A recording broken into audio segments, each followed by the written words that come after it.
सभी भाइयों को नमस्कार। एक बार फिर से स्वागत है हमारे YouTube चैनल अभीश भारत पर।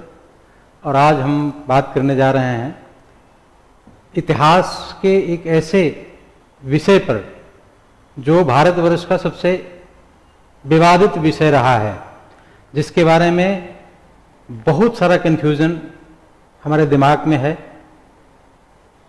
और बहुत सारी भ्रांतियां हमारे दिमाग में डाली गई जानबूझकर। वो इतिहास है कश्मीर का इतिहास। कश्मीर जिसे भारतवर्ष का मस्तक कहा जाता है। आप मैप में भारतवर्ष के मानचित्र को देखिए, ऊपर के भाग को, ये पूरा कश्मीर का क्षेत्र है। इसमें ये जो एरिया आप देख रहे होंगे, इधर ऊपर का भाग, ये पाकिस्तान के कब्जे में है। इसको और स्पष्टता से समझना हो तो आप ये समझिए कि ये पूरा ये पाक ऑक्युपाइड का क्षेत्र है, ये वाला पोर्शन। और इसको पाने के लिए भारतवर्ष सतत प्रयास कर रहा है। आज से नहीं, ये देते समय शायद इतना आसानी से भारतवर्ष के दो टुकड़े कर दिए गए थे, जिसमें भारत माता के दोनों हाथ काट दिए गए, जिसको एक पूर्वी पाकिस्तान और पश्चिमी पाकिस्तान। और ये बात बहुत पुरानी नहीं है, ये 1947 की दुर्घटना है, जो पाकिस्तान को इस्लाम के नाम पर एक स्वतंत्र राज्य, स्वतंत्र देश बनाया गया। विश्व इतिहास में एकमात्र देश है जो कट्टरपंथियों द्वारा छीन लिया गया, और वो हमारी भारत भूमि से, हमारे भारतवर्ष के दोनों हाथ काट दिए गए 70 साल 72 साल पहले की घटना है, जिससे हम लोग सब वाकिफ हैं। इसी तरह से एक षड्यंत्रवश कश्मीर के इतिहास को हमसे छुपाया जाता है। हमको चुन चुन कर ऐसी चीजें बताई जाती हैं कि जिससे हमारे दिमाग में भ्रांतियां उत्पन्न हों। जैसे कश्मीर का नाम लेते ही हमें लगता है कि वहां तो सिर्फ आतंकवाद और इस्लामिक रेडिकलाइज लोग रहते हैं और वहाँ पे कोई सुरक्षित नहीं है, वहाँ पे टेररिस्ट ऑर्गेनाइजेशन है। भारत को कश्मीर से कुछ नहीं मिलता, बल्कि कश्मीर के ऊपर करोड़ों अरबों रुपए खर्च करने पड़ते हैं हमें हर साल। और हमें इस तरह से दिखाया जाता है कि कश्मीर पे भारत ने जबरदस्ती कब्जा कर रखा है। इस तरह का एक बामी कामी और इस्लामियों ने ऐसा इतिहास पढ़ाया और इस तरह का एक एजेंडे फिट किए हमारे दिमागों में। हमें लगता है कि कश्मीर, कई बार कई लोगों को ऐसा लगता है कश्मीर तो भारत ने जबरदस्ती कब्जा किया है, इसको पाकिस्तान को देके झंझट खत्म कर लेनी चाहिए। ये सामान्य मनुष्य के दिमाग में भी नहीं आता कि कश्मीर भारत का अंग है भी या नहीं है, क्योंकि हम कश्मीर के इतिहास को, या कहें कि भारत के इतिहास को ही नहीं जानते हैं।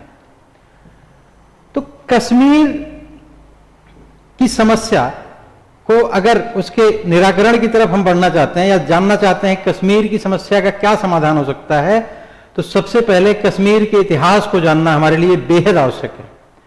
कश्मीर के इतिहास भारत के इतिहास से कोई अलग इतिहास नहीं है। कश्मीर का इतिहास, कश्मीर के इतिहास को अगर भारत के इतिहास से अलग करना है तो समझ लीजिए कि वही जो सिनेरियो है मैप का, कि उसका गर्दन काट दिया जाए, उसका मस्तिष्क काट दिया जाए, इसी तरह का इतिहास है कश्मीर का इतिहास। वही इतिहास है जो भारत का इतिहास है। और भारत का इतिहास कश्मीर के इतिहास को अगर पृथक कर दिया जाएगा तो भारत के इतिहास में कुछ नहीं बचेगा। आपको थोड़ी सी भूमिका के साथ इसलिए मैं बताने का प्रयास कर रहा हूं कि इतिहास की उपयोगिता, इतिहास की सार्थकता इसी में निहित है कि जो समस्याएं हैं हमारी, उसको हम किस दृष्टि से देख सकें, अच्छे उसका निराकरण कैसे हो सकता है, उसका समाधान इतिहास में ही ढूंढा जा सकता है। क्योंकि इतिहास ही समस्याएं क्रिएट करती है और उसी समस्याओं को बिना जाने हम उसका उपचार नहीं कर सकते। तो कश्मीर की समस्या वही समस्या है जो अखंड भारत की समस्या रही है। जैसे हम जानते हैं कि हमारे अखंड भारत में अफगानिस्तान भी हमारा देश था, भारत भूमि थी। वो ये अफगानिस्तान का एरिया आप देख रहे होंगे यहां पे ऊपर, ये अफगानिस्तान भारतवर्ष की भूमि थी। यहां पे सनातन धर्म फलता फूलता था, यहां पे बहुत विशालकाय मंदिर मठ, बाद में बौद्धों का स्थान हो गया। वहां पे हिंदू शाही राजवंश ने इस्लामिक इन्वेडर्स को, जो म्लेच्छ आक्रांता थे, इनको कई हजार साल तक, सैकड़ों साल इनको रोका। अनंत पाल, त्रिलोचन पाल ऐसे महान वीर रहे जिन्होंने बहुत मजबूती के साथ इस्लामिक आक्रांताओं का मुकाबला किया। लेकिन अंततः आज हम बहुत दिन नहीं हुआ है, मुश्किल से 1000, 1500 साल, 1200 साल पहले का इतिहास बता रहा हूं, और इतिहास में 1000 वर्ष कोई मायने नहीं रखता। उसी तरह आज अफगानिस्तान में जब पता चलता है कि जी 500 हिंदू बचे हुए हैं बस, उनमें से भी 16 हिंदू और पलायन करके भारतवर्ष आ गए हैं वहां से भाग के। वहां तालिबान ने इतना आतंक मचा रखा है कि गैर इस्लामियों को, मूर्ति पूजकों को बिल्कुल बर्दाश्त नहीं कर सकते। वो इस्लाम विचारधारा कभी भी दूसरे चिंतन को बर्दाश्त ही नहीं कर सकती। उसी परिप्रेक्ष्य में कश्मीर को देखना पड़ेगा। जैसे अफगानिस्तान है, उसके बगल में पाकिस्तान। पाकिस्तान में भी आप जानते हैं कि 1947 में जब विभाजन हुआ तो पाकिस्तान में 21% हिंदू थे, हिंदू आबादी 21% थी, और एक आंकड़े के अनुसार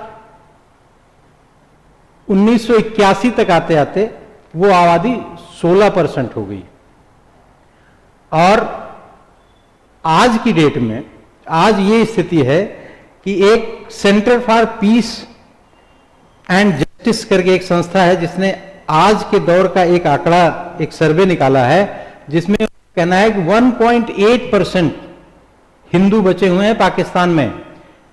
70 सालों में 21% से आप 1.8% पे आ गए हैं। कश्मीर की भी यही स्थिति है। कश्मीर तो हमारे देश का अभिन्न अंग था, है, भले पूरा कश्मीर नहीं हो, कम से कम 60% भूभाग कश्मीर का 60% हमारे पास है।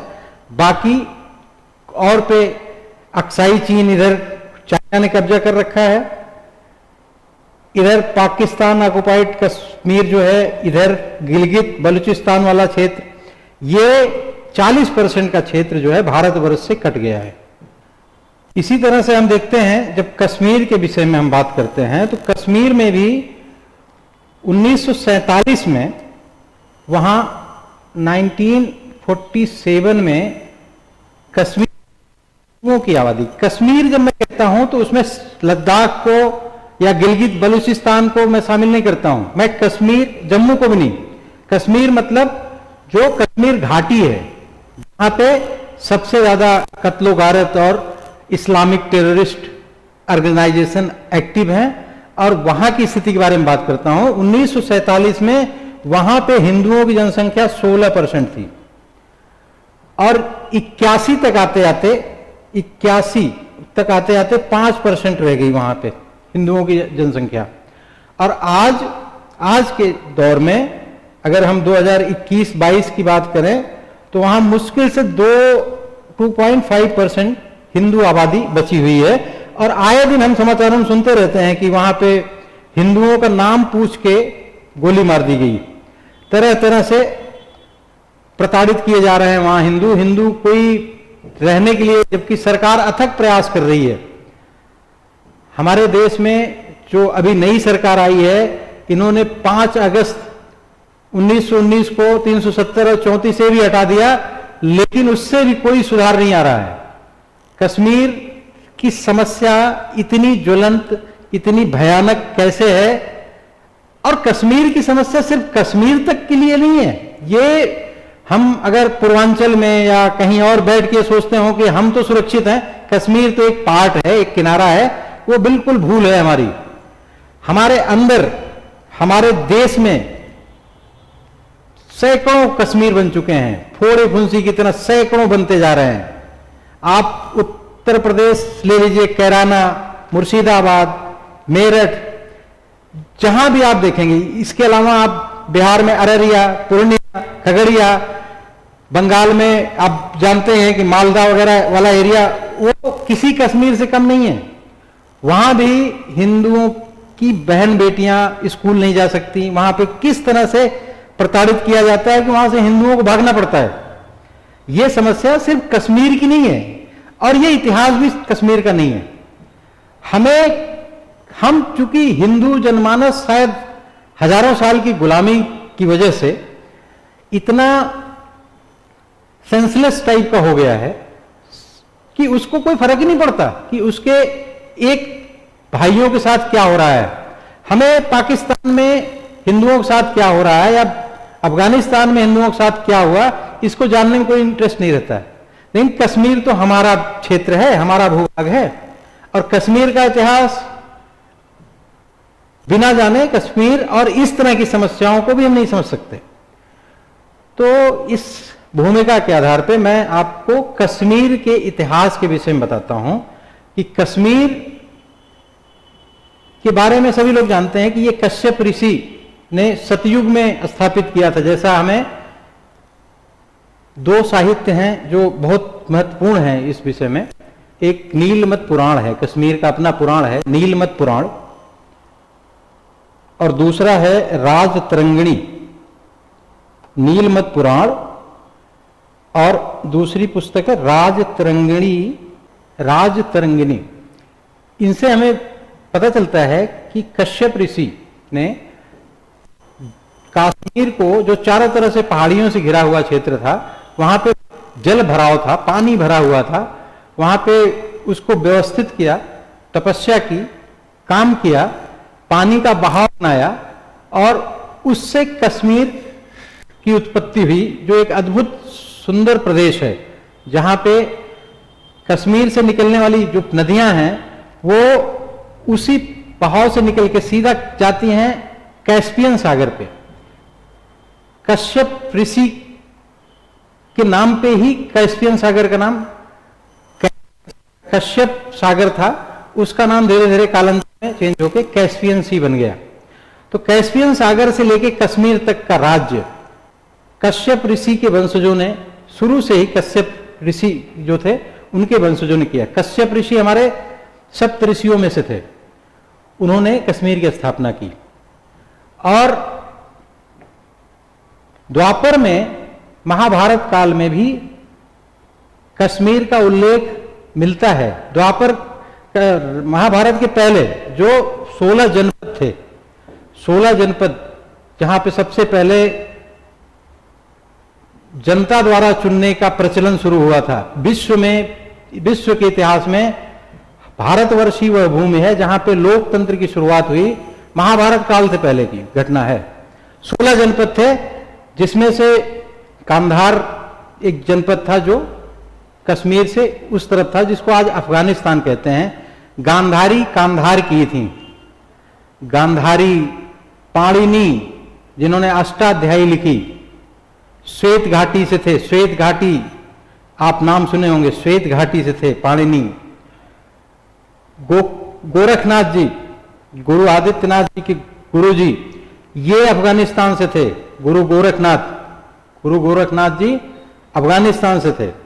ये इतिहास हमें नहीं पता जाता। अफगानिस्तान स्वात घाटी जहां से पाणिनि थे, वो आज की दौर में मुल्ला फजलुल्लाह के लिए जाना जाता है। तहरीक तालिबान चलाता है वो वहां से। वहां यूसुफ जलाला जैसी स्टूडेंट को, स्कूल जा रही थी, उसके सर में गोली मार दिया जाता है। ये विभत्स रूप हो गया है अफगानिस्तान का। आज वहां पे 21वीं सदी वाला संस्कार डेवलप करने के लिए तालिबान भरसक प्रयास कर रहा है। कोई महिला बुरखे से बाहर मार्केट नहीं जा सकती, कोई महिला स्कूल नहीं जा सकती, कोई लड़की स्कूल नहीं जा सकती, कोई अंग्रेजी शिक्षा नहीं प्राप्त कर सकता, सबको कुरान हदीसों में ही डूबना है। तो ये विभत्स रूप होता है जब सनातन संस्कृति अपना स्थान छोड़ देती है और वहां से सिकुड़ते हुए, पाकिस्तान से कम होते हुए, कश्मीर से कम होते हुए सनातन कितना सिकुड़ेगा, कितना कम क्षेत्र रह जाएगा सनातनियों के लिए। इसलिए भी कश्मीर का इतिहास, बिना इतिहास जाने हम समझ नहीं सकते हैं कि हमने गलतियां क्या क्या की हैं। इतिहास हमें जोड़ता है और समस्याओं को समझने का अच्छा दृष्टिकोण देता है। इसलिए बात डाइवर्ट हो गई। तो राजतरंगिणी और नीलमत पुराण, इन दोनों में बड़े विस्तार से, और महाभारत में भी कश्मीर का बाकायदे उल्लेख मिलता है। नीलमत पुराण में एक चर्चा से शुरू होता है। नीलमत पुराण एक चर्चा से शुरू होता है, जिसमें चर्चा हो रही है। हमारे यहाँ के पुराण ज्यादातर चर्चाओं पे ही बेस्ड हैं। दो लोग आपस में चर्चा करते हैं, और हमारे इतिहास लिखने की परंपरा, पुराण इतिहास ही हैं हमारे, ये चर्चाओं में ही है। हमारी गीता भी चर्चा ही है, महाभारत भी एक चर्चे के रूप में ही हम इतिहास को बताते हैं। उसी तरह से नीलमत पुराण में चर्चा से आरंभ होती है। चर्चा होती है राजा जन्मेजय और ऋषि वैशंपायन और राजा जन्मेजय। राजा जन्मेजय अर्जुन के प्रपौत्र थे और परीक्षित के पुत्र थे, अभिमन्यु के पोते। राजा जन्मेजय ऋषि वैशंपायन से पूछते हैं कि महाभारत के युद्ध में सब जगह की, भारतवर्ष के सारे राजा आए युद्ध में भाग लेने, कश्मीर का शासक क्यों नहीं आया था? तो ऋषि वैशंपायन बताते हैं कि कश्मीर का राजा उस समय अल्पवय था, मतलब बालक था, इसलिए उसको आमंत्रित नहीं किया गया। मतलब इतने पुराने समय में भी बालक को, जो जुवेनाइल है, उसको युद्ध में भाग लेने की अनुमति नहीं थी। ये संस्कार थे हमारे। आज छोटे छोटे बच्चों को लोग बम पहना के अपने बच्चों को भेज देते हैं शहीद होने के लिए। झारखंड में एक बच्चा विरोध करने गया था, अभी 10 दिन पहले की घटना है। वो पुलिस की गोली में मारा गया, तो उसकी मां ने कहा कि हमारा बच्चा शहीद हो गया। ये संस्कार हम अपने बच्चों को दे रहे हैं। और एक वो हमारे सनातन संस्कार है जहां पे राजा अगर अल्पवयस्क है तो उसको युद्ध में उसको नहीं बुलाया जाएगा, ना उससे कोई युद्ध करने जाएगा। अल्पवय राजा से, अल्पवय क्यों था वो? तो उसके पीछे ऋषि वैशंपायन बताते हैं कि जब कंस का वध किया श्री कृष्ण ने, तो काशी नरेश जरासंध ने कश्मीर के राजा गोनंद को भड़काया, उकसाया, कहा कि आपके रिश्तेदार, कंस वहां से रिश्ता था उनका, तो उन्होंने कहा कि आपके रिश्तेदार को कृष्ण ने गलत तरीके से मार दिया है, आपको इसका प्रतिकार करना चाहिए। कश्मीर से गोनंद आए और उन्होंने कृष्ण को ललकारा, तो कृष्ण के मिलने के पहले ही बलराम मिल गए। बलराम ने कहा कि ठीक है, कृष्ण को आप मारने आए हो तो पहले मुझसे द्वंद्व करो। और उस द्वंद्व में गोनंद का वध हो जाता है बलराम के हाथों। कुछ समय बाद, कालांतर में, जब श्री कृष्ण गांधार प्रदेश जा रहे थे सत्यभामा से शादी करने, वो भी गांधार प्रदेश की थी, कृष्ण की पत्नी सत्यभामा, उनसे विवाह करने के लिए जब गांधार जा रहे तो वो रास्ता कश्मीर होके ही जाता था। तो रास्ते में गोनंद का भाई दामोदर को पता चला कि कृष्ण इधर से जा रहे हैं, तो वो रास्ता रोक के खड़ा हो गया, बोला भाई के हत्या का बदला लेने का अच्छा मौका है। तो दामोदर ने कृष्ण से युद्ध किया, जिसमें दामोदर की हत्या हो गई, वध हो गया।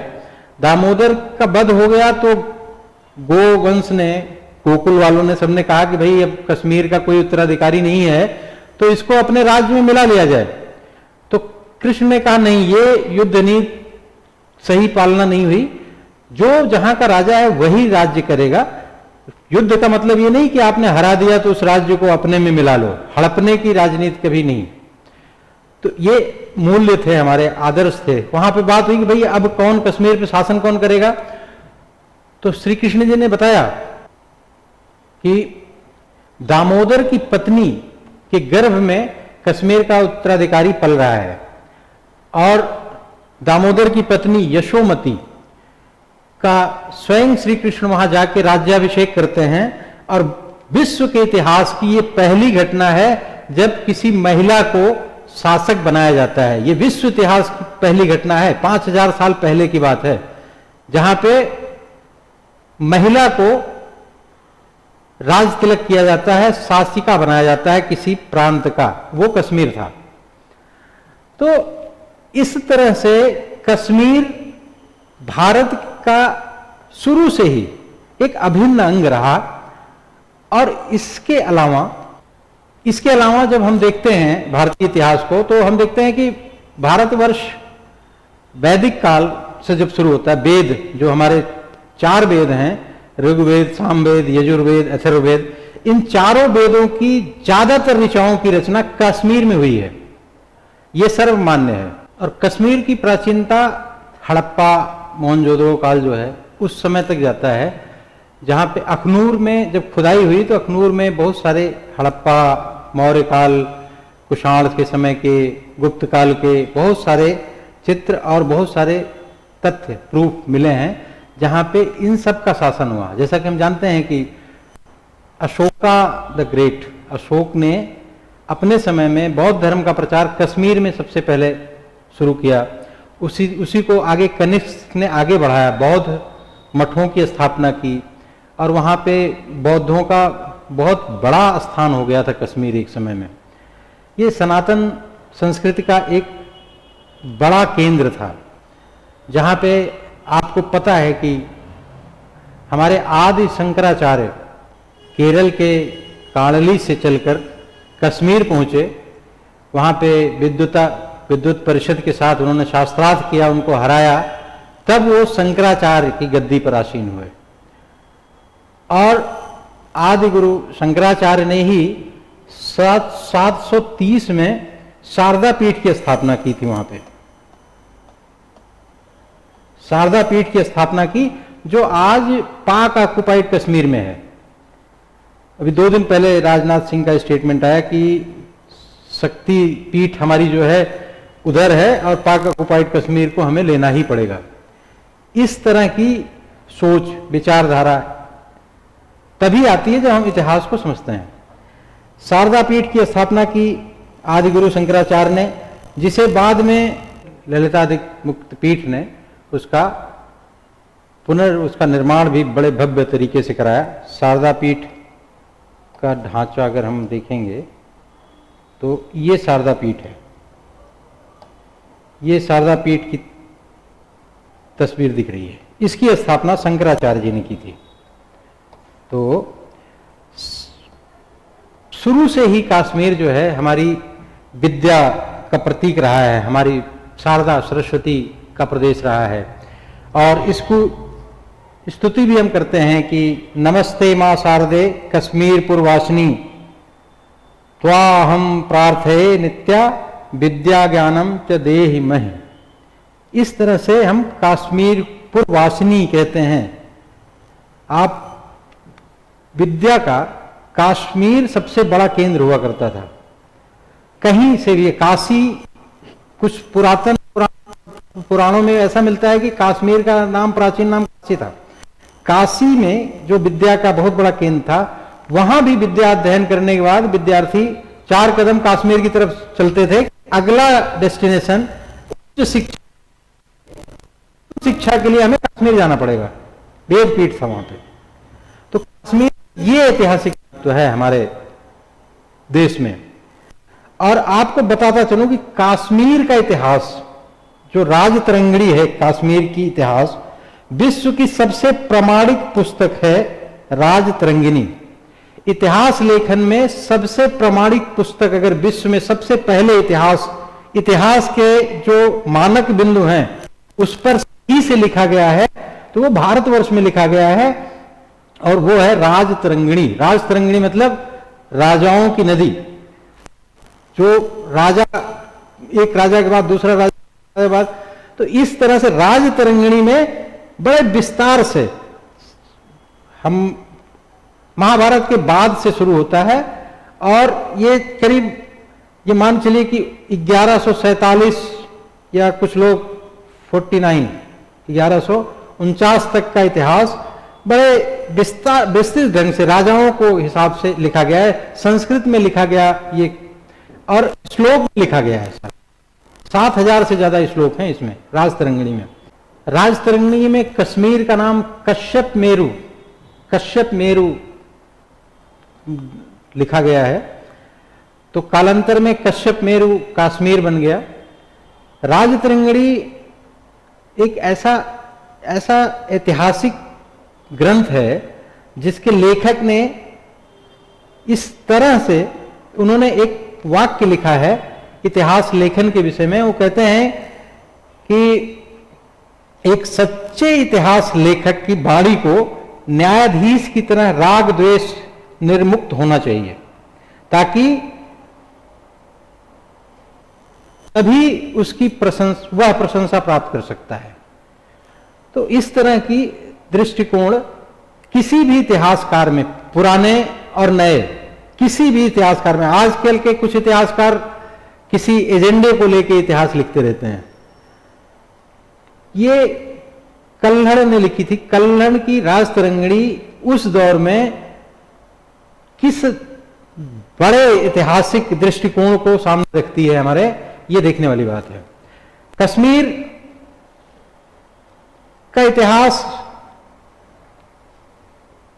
कश्मीर का साहित्य, भारतवर्ष में आज के 3000 साल पहले संस्कृत पूरे भारतवर्ष की भाषा होती थी। तमिलनाडु से लेकर कश्मीर तक बहुत बड़ा क्षेत्र था, सिर्फ संस्कृत बोली जाती थी। साहित्य के मामले में कश्मीरी लेखकों का योगदान जो रहा है संस्कृत साहित्य के मामले में, अगर उसको बाहर कर दिया जाए तो संस्कृत साहित्य में बहुत कम चीजें बचेंगी। पाणिनि के अष्टाध्यायी हमने आपको बताया ही। भरत मुनि ने नाट्य शास्त्र लिखा था। भरत मुनि का नाट्य शास्त्र जो विश्व के शायद उस समय के नहीं, आज तक वैसा दर्शन, वैसा सिस्टमैटिक नाट्य शास्त्र कभी भी नहीं लिखा जा सका। और बताते हैं कि पाणिनि के अष्टाध्यायी जो व्याकरण की शुरुआत पाणिनि के समय हुई, उसी के आधार पर फारसियों ने, अंग्रेजों ने, फ्रेंच ने जितने भी व्याकरण लिखे गए बाद के, सारी नई भाषाएं हैं और सब अष्टाध्यायी से प्रभावित होकर लिखी गई हैं। उसी तरह से भरत मुनि का नाट्य शास्त्र, भरत मुनि के नाट्य शास्त्र को समझने के लिए हमें अभिनव गुप्त की लिखी हुई एक टीका, जो अभिनव भारती के नाम से जानी जाती है, उसको पढ़ना पड़ता है, फिर हम नाट्य शास्त्र को समझ सकते हैं।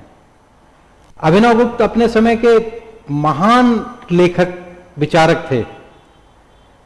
आप ये मान चलिए अभिनव गुप्त को 80 से अधिक विश्वविद्यालयों में पढ़ाया जाता है। अभिनव गुप्त को 80 से अधिक जिन विश्वविद्यालयों में पढ़ाया जाता है उनमें से एक भी भारतवर्ष में नहीं है, सब विदेशों में पढ़ाया जाता है। हमें अभिनव गुप्त को समझने के लिए विदेशी ऑथर्स की किताबें पढ़नी पड़ती हैं, तब हम अभिनव गुप्त को समझ पाते हैं। अभिनव गुप्त की रस सिद्धांत, रस पर जितनी बढ़िया व्याख्या है उतनी बढ़िया व्याख्या आज तक किसी पुस्तक में नहीं हुई। उसी का अनुसरण लोग करते हैं, रस सिद्धांत का। उनकी एक तंत्रालोक है, तंत्रालोक।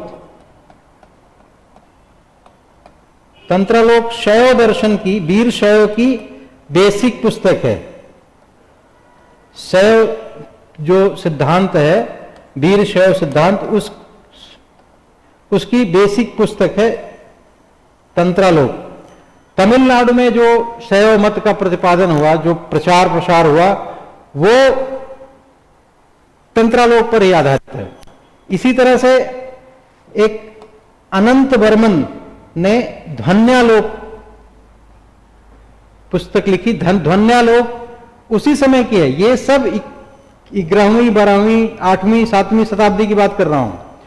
ध्वन्यालोक मतलब प्रिंसिपल ऑफ साउंड, ये एक ऐसी पुस्तक है जो नाट्य शास्त्र में नहीं, जो किसी भी संगीत में हर जगह बहुत आवश्यक किताब मानी जाती है। हमारे पाठ्य पुस्तकों में ये सब चीजें नहीं पढ़ाई जाती। हमारे साथ किस तरह का छल हुआ है ये मैं बताने की कोशिश कर रहा हूं कि हमारे प्राचीन परंपराओं को, प्राचीन महान कृतियों को इस तरह से हमसे छुपाया गया। हमारी पाठ्य पुस्तकों में इनके नाम तक नहीं शामिल किए जाते। मम्मट हुए जिन्होंने काव्य प्रकाश की रचना की, वो कहीं नहीं आपको मिलेगा। वैसे ही पोएट्री, कहीं भी पोएट्री को समझने के लिए या पढ़ने के लिए काव्य 8वीं शताब्दी में लिखी गई एक अद्भुत पुस्तक है, लेकिन हमें नहीं पढ़ाया जाएगा, क्योंकि हमें तो भारत को सपेरों का देश बना के रखना है कि यहां तो कुछ था ही नहीं, यहां तो सांप और भूत प्रेत ये सब वाले लोग हैं, ये पढ़े लिखे लोग थोड़े ना। रुइयट हुए, कैयट हुए, ऐसे ऐसे महान साहित्यकार हमारे देश में हुए, लेकिन हमें उनके बारे में नहीं पता। हमसे जानबूझकर ये सारी चीजें छुपाई जाती हैं। हमारे इतिहासकारों द्वारा हमें ऐसी कोई चीज न बता दी जाए जिससे कि हम अपनी संस्कृति पे, अपने देश पर हम गर्व कर सके। इस तरह का षड्यंत्र हमारे साथ किया गया। हमारे यहां बाबा रामदेव ने पातंजलि योगपीठ की स्थापना की तो लोग पातंजलि को समझने लगे। पातंजलि भी कश्मीर से ही थे। पातंजलि ने योग सूत्र दिया। पातंजलि का योग सूत्र विश्व में सबसे ज्यादा, योग आज विश्व योग दिवस मनाया जाता है। योग के सारे सिद्धांत पातंजलि के योग सूत्र पर लिखे गए हैं और उस सब चीजों को हमारे यहां से भुलाया जाता है। सारंग देव ने संगीत रत्नाकर की रचना की, अद्भुत किताब है, जो संगीत रत्नाकर से ही कर्नाटका, उड़िया, ये जो भी शैलियां हैं भारतवर्ष की, ये सब संगीत रत्नाकर जो सारंग देव की रचना उससे निकली हुई हैं। बिल्लड़ हुए जिन्होंने विक्रमांक देव चरितम, बिल्लड़ कहते हैं कि हमारे समय में, उनका समय बता दूं, 11वीं शताब्दी 12वीं शताब्दी, वो वहां से कल्याण महाराष्ट्र चले गए थे। वो कहते हैं कि हमारे देश में, मतलब कश्मीर में, स्त्रियां संस्कृत में गाती हैं धान लगाते समय। धान रोपाई का समय है, ये पानी रहता है खेत में और महिलाएं उसमें धान रोपती हैं, तो वहां गीत होता है। गीत वो बताते हैं कि संस्कृत में गाया करती थी। इतनी बड़ी विरासत है संस्कृत की। और कश्मीर, जहां से ऐसे ऐसे महान विभूतियां हमारे देश को दी हैं, जिसके बारे में हमें नहीं बताया जाता, हमें छुपाया जाता है। इसी तरह से उस समय के एक ललितादित्य का नाम सुना होगा शायद आप लोगों ने, ललितादित्य मुक्त पीठ, इन्होंने मार्तंड का सूर्य मंदिर का निर्माण करवाया था। मार्तंड का सूर्य मंदिर ये है, आज खंडहर बन गया है। ये अद्भुत स्थापत्य था ललितादित्य का। मार्तंड का सूर्य मंदिर मैं आपको आगे बताऊंगा कि किस तरह से इसको नष्ट करने के लिए सालों प्रयास किए गए। खाइयां खोदकर उसमें जंगल काट के यहां पे डाले गए लकड़ी और जलाई गई कि किसी तरह से ये मंदिर टूट जाए। इस तरह की बर्बर चिंतन है इस्लामिक चिंतन प्रणाली, जो किसी अच्छी चीज को पसंद ही नहीं करती, नष्ट कर देना चाहती है। वो किसी चिंतन प्रणाली को बर्दाश्त ही नहीं कर सकती। ललितादित्य कारकोटा डायनेस्टी थी इनकी। 697 में ये गद्दी पे बैठे थे, 739 तक इन्होंने शासन किया। 738-39 तक इनका शासन रहा। और इनका भूभाग मैं चित्र में दिखा रहा हूं। ये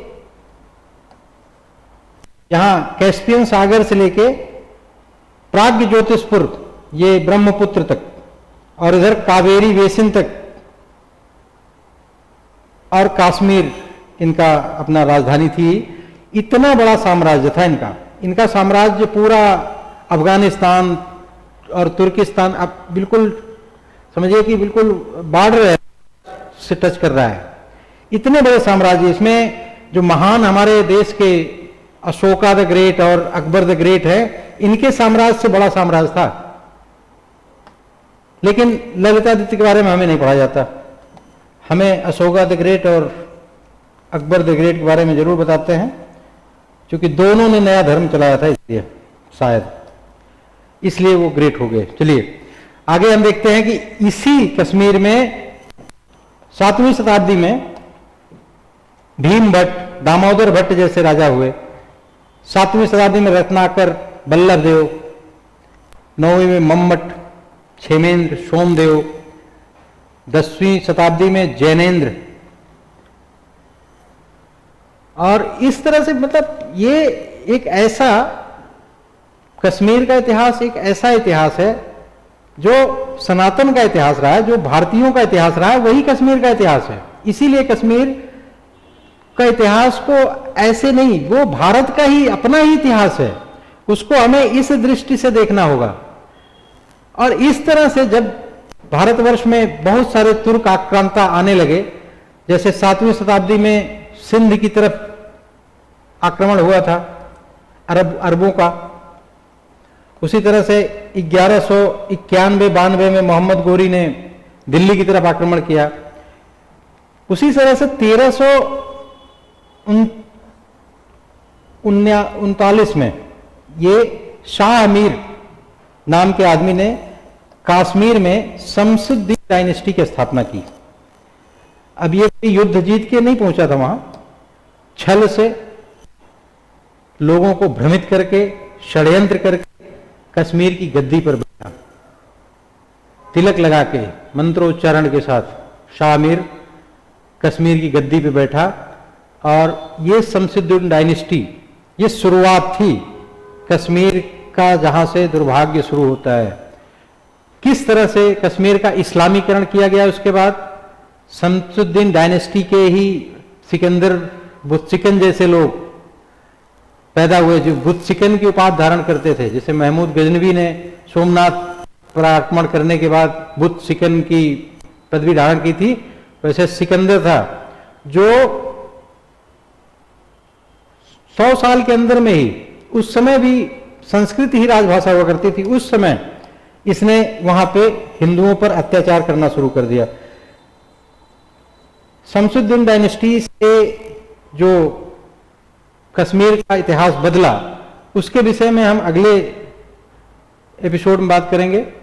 आज यहीं तक, आगे हम बताएंगे कि कश्मीर में किस तरह से इस्लामिक साम्राज्य स्थापित होने के बाद हिंदुओं का किस तरह से नरसंहार किया गया, मंदिरों को किस तरह से ध्वंस किया गया, और हमारी संस्कृति का नामो निशान न रह जाए, भारत के मस्तिष्क को खत्म करने के लिए किस तरह से 1000 साल से षड्यंत्र किए जा रहे हैं, इन सब विषयों पर हम अगले एपिसोड में चर्चा करेंगे। आज के लिए बस इतना ही। जय हिंद, वंदे मातरम। हमारी वीडियो पसंद आई हो तो इसे लाइक, शेयर और सब्सक्राइब करें। धन्यवाद।